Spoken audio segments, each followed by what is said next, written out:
Hello friends, இன்றைக்கி நம்ம பார்க்க போகிறது ஒரு சூப்பரான தேங்காய் பால் சோறு எப்படி செய்யுதுன்னு பார்க்கலாம். அதுக்கு 2 டம்ளர் ரைஸ் எடுத்துருக்கேன் நான். அதை வந்து நம்ம ஒரு சின்ன பாத்திரத்தில் போட்டுட்டு, சின்ன பாத்திரத்தில் கொஞ்சம் பெரிய பாத்திரத்தில் போட்டுட்டு, அதில் வந்து நம்ம நல்லா ஒரு 2 வாஷ் பண்ணி 2 கழுவி எடுத்துடலாம். எடுத்த பிறகு அதில் வந்து ஒரு தேவையான அளவு தண்ணி ஊற்றுங்க. இப்போ ஒரு கிளாஸ்னால் ஒரு 4-5 கிளாஸ் தண்ணி எக்ஸ்ட்ரா ஊற்றுங்க. அதை ஊற்றிட்டு அதில் தேவையான அளவு சால்ட்டு போட்டுட்டு நம்ம என்ன பண்ணுவோம், அதை வந்து ஒரு கிண்டி விட்டு அடுப்பில் வச்சிடலாம். அடுப்பில் வச்சு அதை மூடி போட்டு வேக வச்சுருங்க. இன்னொரு பக்கம் கொஞ்சம் ஜீரகமும் அதில் தூவிடுங்க. இன்னொரு பக்கம் நம்ம வந்து ஒரு தேங்காய் எடுத்துக்கோங்க. இந்த மாதிரி ஒரு மூடி தனியாக எடுத்துக்கோங்க, இல்லைனா ஒரு தேங்காய் எடுத்துக்கோங்க. இந்த மாதிரி சின்ன சின்ன பீஸாக கட் பண்ணி அதை வந்து நம்ம ஜாரில் போட்டு நல்லா அரைச்சி எடுத்துக்கலாம். அரைச்சி எடுத்துக்கிட்டு அதோட பால் இருக்கு இல்லையா, அதை மட்டும் தனியாக புழிஞ்சு எடுத்துக்கோங்க. ரொம்ப எலசான தேங்காய்னா நீங்கள் அப்படியே கூட அரைச்சி அதை அப்படியே ஆட் பண்ணிக்கலாம், ஒன்றும் பிரச்சனை இல்லை. ஆனால் முத்தலான தேங்காய்னா அது ஒரு மாதிரி கொரன்னு இருக்கும். அதனால் வந்து நம்ம தனியாக புழிஞ்சி பால் எடுத்து வச்சுக்கலாம். இப்போ நம்ம அந்த தேங்காய் வந்து நான் எடுத்துருக்கிறது இலசான தேங்காவாக இருந்ததுனால நான் வந்து ஃபஸ்ட்டு இதை வந்து ஒரு அடிச்சுக்கிறேன். மிக்சியில் விட்டு அடித்து அதை வந்து நம்ம பிழிஞ்சு எடுத்து தனியாக வச்சுப்போம். வச்சுட்டு பால் வந்து கொஞ்சம் திக்காக எடுத்துக்கோங்க. ரொம்ப தண்ணி ஊற்றி அடிக்காதீங்க, திக்காக எடுத்து பிழிஞ்சு எடுத்துக்கோங்க.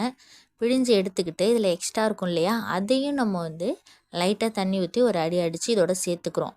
இதில் மெயின் என்னென்னா, நான் வச்சுருக்கிறது எலசான தேங்காய், அதனால் நான் அதை சேர்த்துக்கிறேன். நீங்கள் முத்தலான தேங்காய் வச்சுருந்தீங்கன்னா கண்டிப்பாக நீங்கள் பிழிஞ்சு பால் மட்டும்தான் சேர்த்து செய்யணும். இந்த பால் எடுத்து நம்ம தனியாக வச்சுக்கலாம். ஃப்ரெஷ்ஷான பால் எடுத்தாச்சு. இது ரொம்பவே ஹெல்த்தி. குழந்தைங்களுக்கு பாலாகவுமே கொடுக்கலாம். இல்லை கேர்ள்ஸ் வந்து கண்டிப்பாக அந்த லேடிஸ் எல்லாமே வந்து பாலாக குடிக்கலாம். ரொம்ப நல்லது, அது ஹெல்த்தான ஒரு ட்ரிங்க் அது. இப்போ பாருங்கள், இது ஓரளவு பதமாக வெந்திருக்கு. இருந்தாலும் இது நல்லா இன்னும் குழஞ்சி வேகணும். அப்போ தான் அந்த சாப்பாடு வந்து நல்லா டேஸ்ட்டாக இருக்கும். திரும்பவும் நம்ம மூடி போட்டு வேக வச்சாச்சு. மறுபடியும் கொஞ்சம் எடுத்து பார்க்குறோம். அப்பையும் வந்து இன்னும் சரியாக ப்ராப்பராக அது வந்து இன்னும் நல்லா மசியல. அது வரைக்கும் திரும்பவும் நம்ம ஒரு வாட்டி மூடி போட்டு நல்லா இதை பாயில் பண்ணிப்போம். நல்லா வெந்து பூ மாதிரி இந்த சாப்பாடு வரணும். அது வரைக்கும் நம்ம வந்து இந்த சோறு வந்து வேக விட்டுடலாம். இந்த கேப்பில் நீங்கள் பால் ரெடி பண்ணி வச்சுருக்கீங்க இல்லையா, அது எல்லாத்தையும் நீங்கள் கரெக்டாக எடுத்து வச்சுக்கோங்க. நம்ம ஏன்னா வந்து ரொம்ப ட்ரை ஆகிடக்கூடாது. சாப்பாடு ட்ரை ஆனால் நல்லா இருக்காது. இது வந்து பொங்கல் மாதிரி இருக்கக்கூடாது. அப்படி பொங்கல் மாதிரி இருந்தாலும் ரொம்ப கெட்டியாக இருக்க மாதிரி இருக்கும். இதில் நம்ம நெய், ஆயில் எதுவுமே சேர்க்க போதில்லை. எல்லாமே வந்து நேச்சுரலான ஒரு ஃபுட் ரெசிபி தான் இது. இப்போ நம்ம இந்த கண்டிஷனில் தேங்காய் பாலை வந்து நம்ம இதில் ஆட் பண்ணிக்கலாம். தேங்காய் பால் வந்து திக்காக வச்சுக்கோங்க, அப்போ தான் நல்லா டேஸ்ட் கொடுக்கும். இப்போ இதில் நம்ம கொஞ்சம் கொஞ்சமாக ஊற்றி நல்லா கிளறி விட்டுக்கலாம். நான் இப்போ எப்படி செய்கிறேனோ அதே மெத்தடில் செஞ்சு பாருங்கள், ரொம்பவே டேஸ்ட்டாக இருக்கும்.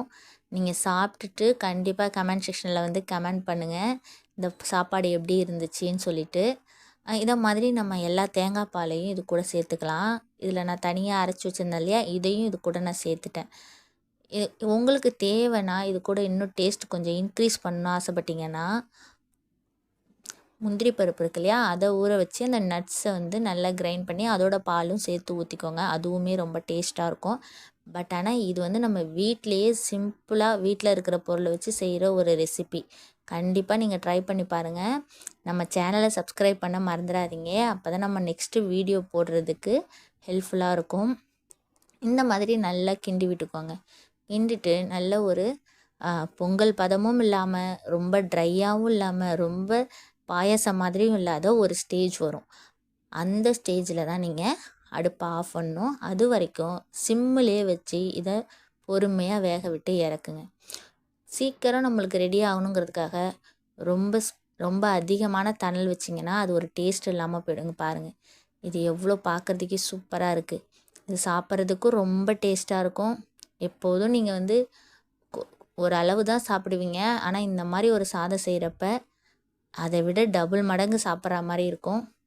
இதுக்கு வந்து சின்னதாக ஒரு சைட் டிஷ்ஷும் நம்ம ரெடி பண்ணி வச்சுக்கணும்.